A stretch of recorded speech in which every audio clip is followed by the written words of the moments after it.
Cuando la doctora Zuleima Corredor me invitó a participar como conferencista, sugirió utilizar como base de la disertación la línea de investigación que organizamos en la UNA durante el año 2009.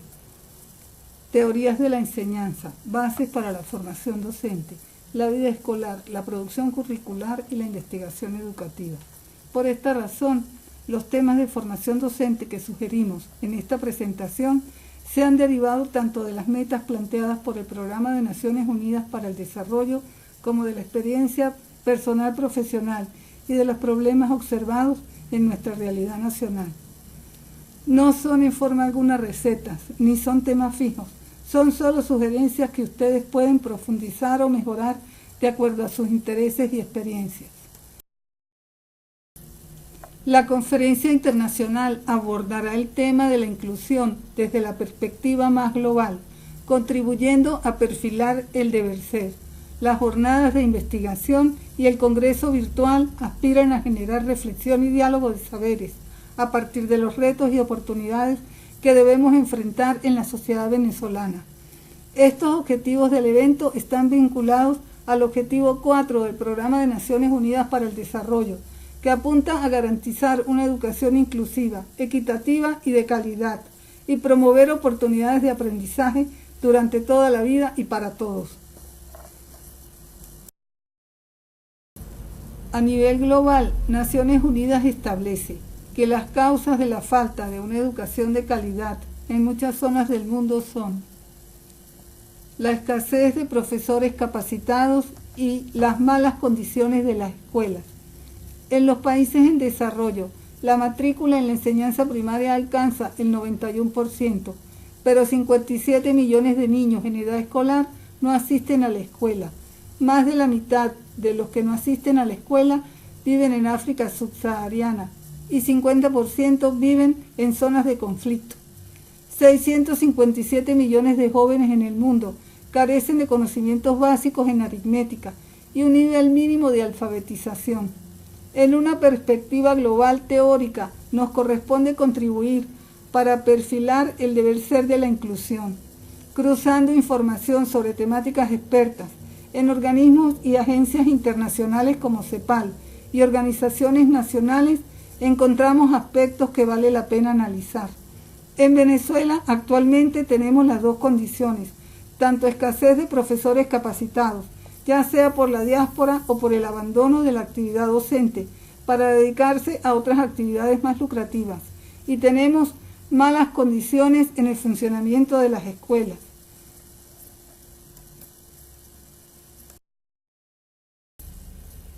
El 16 de septiembre del 2019, con el inicio del año escolar, el periodista Eduardo Rodríguez entrevistó en el programa A Tiempo, Canal IBC, emisora Unión Radio, al director de la Asociación Civil con la Escuela, Oscar Iván Rosé, y el entrevistado comentó algunas cifras que llaman la atención cuando se piensa en calidad de la educación. El profesor Rosé indicó que la matrícula cayó 58%. 26% de los educadores no comen 3 veces al día. De cada 10 docentes en ciencias, las instituciones de educación secundaria pueden tener 2. Tenemos 2 años de rezago escolar en nuestros niños. Como en el caso descrito, otras organizaciones que trabajan con derechos humanos y el derecho a la educación específicamente, muestran situaciones y aproximaciones de cifras similares. Los registros de casos que muestra SECODAT, por ejemplo, y los comentarios que realiza el doctor Misle en algunos programas de opinión son preocupantes. Si eso lo aderezamos con las situaciones que muestran las noticias sobre abandono infantil, abandono de las personas de tercera edad, o los casos de muertes violentas, de prostitución infantil y juvenil, de explotación, desnutrición, etc., la preocupación puede transformarse en alarma. Cifras ciertas no existen. No sabemos con exactitud a cuánto asciende la diáspora, cuántos docentes y estudiantes de educación han abandonado el país. Tampoco tenemos cifras ciertas de nuestra población por grupos etarios, por nivel educativo y en condiciones de alfabetismo.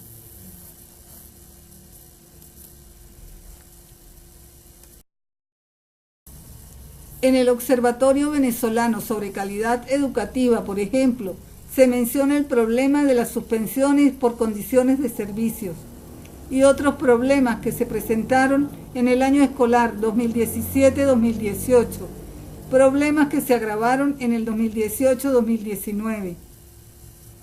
Inasistencia recurrente de los estudiantes entre 30 y 70% todos los días y de 1 a 3 veces a la semana variable.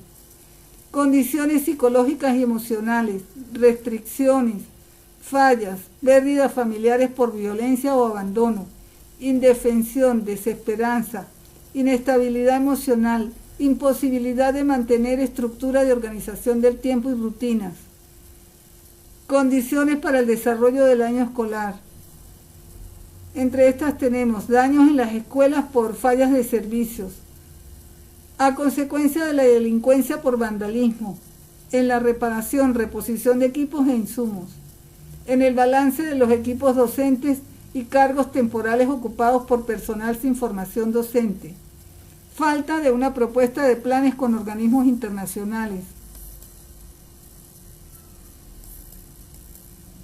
Además, el acceso a la información pública sobre educación se viene reduciendo desde 2010. Memorias y cuentas ya no son accesibles a investigadores y organizaciones que soliciten datos. En medio de esta compleja situación es difícil hablar de una educación de calidad, pero podemos definirla como una educación que atiende a un desarrollo sostenible.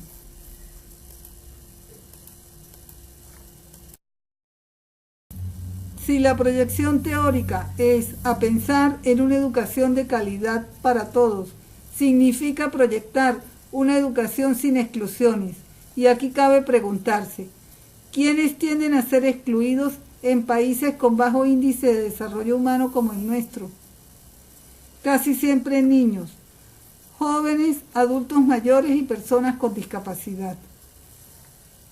Generalmente son los extremos de la población en sus grupos etarios, la infancia, los niños de 0 a 5 años y las personas mayores de 65. Infancia y ancianos son más propensos a ser excluidos que adultos jóvenes. Y más aún, ¿qué condiciones agregan vulnerabilidad en los sectores excluidos? Si nos preguntamos quiénes pueden considerarse excluidos, una respuesta simplificadora nos conduce a los sectores más vulnerables. Y la pregunta inmediata sería, ¿cuáles condiciones contribuyen a la vulnerabilidad?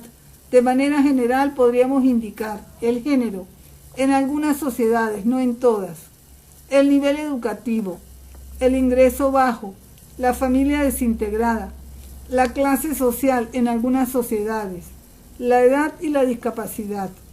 Por tanto, serán más susceptibles de exclusión las niñas, las mujeres y más aún aquellas sin posibilidades de alfabetización, por tanto con bajo nivel educativo, que les llevará probablemente a tener bajos ingresos. Y adicionalmente serán más vulnerables, susceptibles de mayor exclusión, las niñas que pertenezcan a familias desintegradas y se encuentren en contextos sociales con un bajo índice de desarrollo humano, en zonas de conflicto de los países pobres. Tendrán una situación difícil los niños, los jóvenes y los adultos mayores, sobre todo los que se ubican en los grupos extremos. Los niños menores de 5 años, los adultos mayores de 65 y las personas con discapacidad. Las metas del Objetivo 4 en el Programa de Naciones Unidas para el Desarrollo establecen, entre otras, que para el año 2030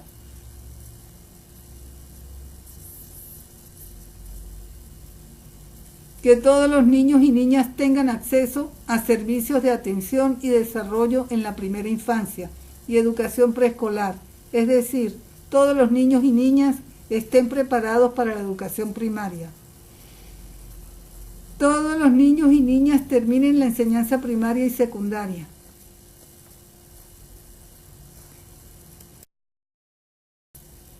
Otras metas del Objetivo 4 para el año 2030 del Programa de Naciones Unidas para el Desarrollo son asegurar que todos los jóvenes y una mayor proporción de adultos estén alfabetizados y tengan las nociones elementales de aritmética. Asegurar el acceso de todos los hombres y mujeres a la educación técnica, profesional y superior de calidad, incluyendo la enseñanza universitaria. Aumentar el número de jóvenes y adultos que tengan las competencias técnicas y profesionales para acceder al empleo, trabajo decente y emprendimiento.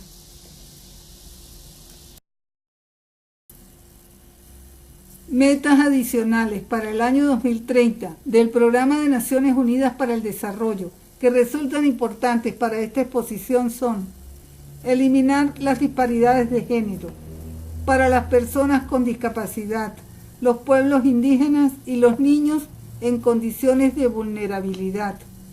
Asegurar que todos los alumnos adquieran los conocimientos teóricos y prácticos necesarios para promover el desarrollo sustentable, mediante la educación para el desarrollo sostenible, los estilos de vida sostenibles, los derechos humanos, la igualdad de género, la promoción de una cultura de paz y no violencia, la ciudadanía mundial, la valoración de la diversidad cultural y la contribución de la cultura al desarrollo sustentable.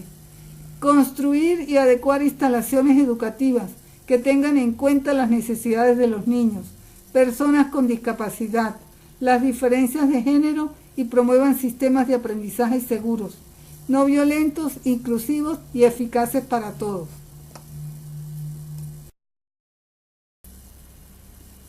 Los retos y metas globales señalados anteriormente se vinculan de esta manera con las perspectivas en Venezuela por el abandono de niños y jóvenes ocasionados por la diáspora, el envejecimiento de nuestra población adulta que se queda, las condiciones de deterioro y de violencia que rodean a nuestras instituciones educativas, aspectos todos que contribuyen a marcar la exclusión. Frente a esto cabe preguntarse, ¿qué condiciones generales agregan vulnerabilidad en situaciones de exclusión en un país como el nuestro? Algunas pueden ser el analfabetismo, la desintegración familiar, la discapacidad, el ingreso bajo, igual o menor al salario mínimo o la ausencia de ingreso. Entre los retos para Venezuela, un primer aspecto a considerar es la atención urgente a los sectores más vulnerables para reducir las brechas de la exclusión y mejorar la inclusión. Por ejemplo, atender personas de tercera edad o jóvenes y personas con discapacidad que se quedan a cargo de niños en edad preescolar y escolar, o de jóvenes adolescentes que están a cargo de sus hermanos menores.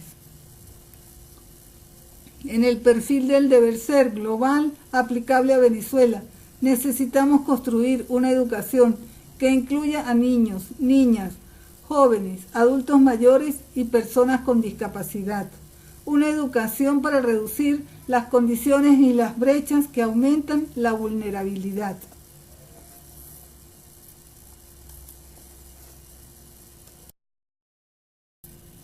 Un segundo aspecto atiende a las metas que se han planteado los expertos de organismos internacionales, entre las que están las metas del PNUD y los líderes mundiales. Muchas han quedado plasmadas en los informes de Naciones Unidas y han generado una evolución en el concepto de desarrollo. En los años 70 se consideraba el concepto de desarrollo asociado, vinculado o muy dependiente del crecimiento económico, pero ese concepto se fue modificando y paulatinamente cambió. En los años 80 y los 90, los expertos y líderes mundiales incluyeron el concepto de índice de desarrollo humano para calificar y clasificar a los países. De esta manera, ya para el año 2000 se hacía mención a países con alto, medio y bajo índice de desarrollo humano. Específicamente, en los países con bajo índice de desarrollo humano, la exclusión será mayor y la inclusión será menor para los sectores más vulnerables. ¿Qué papel cumple la educación en la mejora del índice de desarrollo humano? La reducción de la exclusión y la mejora de la inclusión. La educación puede ayudar a formar los líderes con sensibilidad, responsables, que tomen decisiones y generen políticas tanto en el ámbito público como privado, para reducir la exclusión y fomentar la inclusión. Líderes que fomenten la entrega de herramientas que formen para la vida, la producción, la participación. Líderes que se nieguen a fomentar el populismo, la dependencia del Estado, la inercia. Líderes que tomen decisiones para mejorar el índice de desarrollo humano en su contexto, sea empresa, institución, comunidad, país, sociedad. Quisimos retomar la valoración del índice de desarrollo humano, porque al repasar las metas para 2030 del Programa de Naciones Unidas para el Desarrollo, encontramos que el mundo tiene ya más de 5 décadas lidiando con la necesidad de vencer, primero, condiciones de desarrollo, condiciones de estancamiento, tratando de reducir brechas, y en eso parece ocurrir un avance muy lento, casi imperceptible, y en ocasiones como las actuales para Venezuela de retroceso.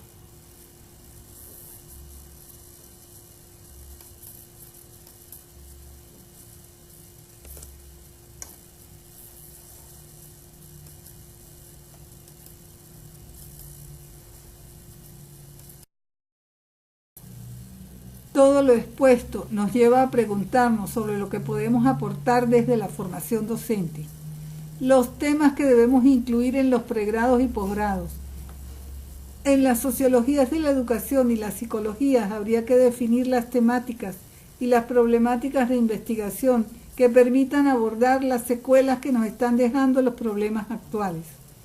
Igual en los posgrados, y si observamos más allá con las noticias, las situaciones de xenofobia invitan a pensar que los temas de formación docente no solo deben ser repensados en Venezuela, sino en América Latina y otras sociedades más desarrolladas y en mejores condiciones económicas y sociales.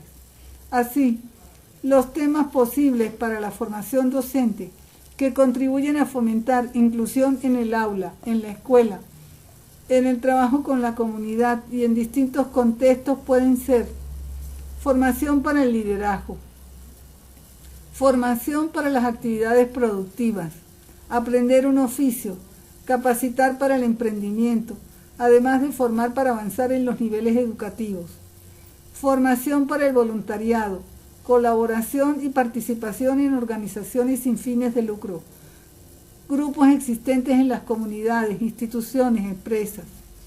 El trabajo voluntario puede ir desde el levantamiento de datos hasta hacerse cargo de tareas particulares por pequeñas que parezcan. Formación para la convivencia, la paz, la no discriminación, aceptación de la diversidad de género, nacionalidad, situación familiar, condición etaria, pertenencia política. Formación para el respeto a los derechos humanos. Formar para la aceptación y responsabilidad frente al envejecimiento de la población y la incorporación de jubilados y pensionados al trabajo voluntario. Formar para hacerse responsable de sí mismo, alimentarse, cuidarse. La intención es permitirle al docente en formación reflexionar sobre cómo incorporar estos temas en el aula, en el trabajo con los padres, en el trabajo con la comunidad escolar y fuera de la escuela, en cooperación con otras instituciones presentes en su contexto.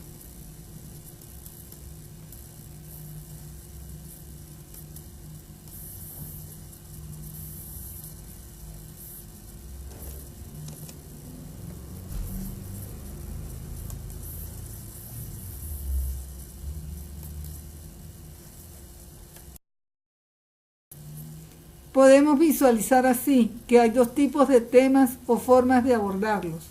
Uno para que sean tratados por los docentes desde el aula, otros para que sean abordados desde la escuela, por grupos de docentes o desde la universidad, con las comunidades, las organizaciones e instituciones.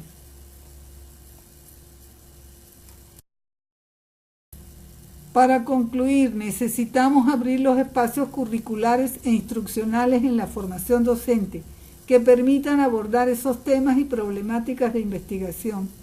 Incorporar las metas del Programa de Naciones Unidas para el Desarrollo para el 2030 sobre educación de calidad y educación inclusiva en las actividades cotidianas de la formación profesional, tanto de docentes como educadores, ya se trate de psicólogos, sociólogos, comunicadores sociales, pero también de otras profesiones, porque hasta tanto eso no ocurra, seguirá siendo una declaración de Naciones Unidas, pero nada más. Si se es profesor o maestro, reflexionar sobre cómo incorporar esas metas en las actividades de aula, en los proyectos, que dejen de ser las metas de Naciones Unidas y del Programa de Naciones Unidas para el Desarrollo, para convertirse en las metas de todos, que nos permitan tener un mundo desarrollado y sostenible, y no las metas de unos expertos, algunos políticos o algunos líderes, que se conviertan en las metas de aquellos que aspiramos y queremos un mundo mejor, de quienes estamos comprometidos en eso, desde las realizaciones más pequeñas hasta las más altas y globales. Les dejo algunas referencias consultadas para que puedan revisarlas según sus necesidades y espero me contacten. La atención puede ser en grupos pequeños de 3 o 4 personas y también individualizada, además de la vía considerada por los organizadores.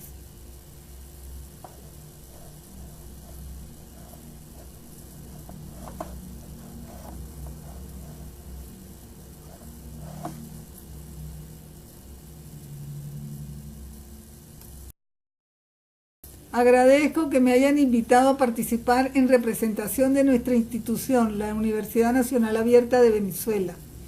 Muchas gracias por su atención. Para mí fue un placer participar con un panel tan distinguido y para una audiencia que estimo mucho. Pueden escribirme a la dirección electrónica isabel.quintero@gmail.com para conversar por el Hangout o por el WhatsApp. En este caso, les enviaría el número telefónico a su dirección electrónica. Las personas con discapacidad visual sugiero tomar contacto por el WhatsApp para usar mensajes de voz. A las personas con discapacidad auditiva prefiero atenderlas por medio de textos, vía Hangouts o vía WhatsApp según prefieran. Hasta pronto.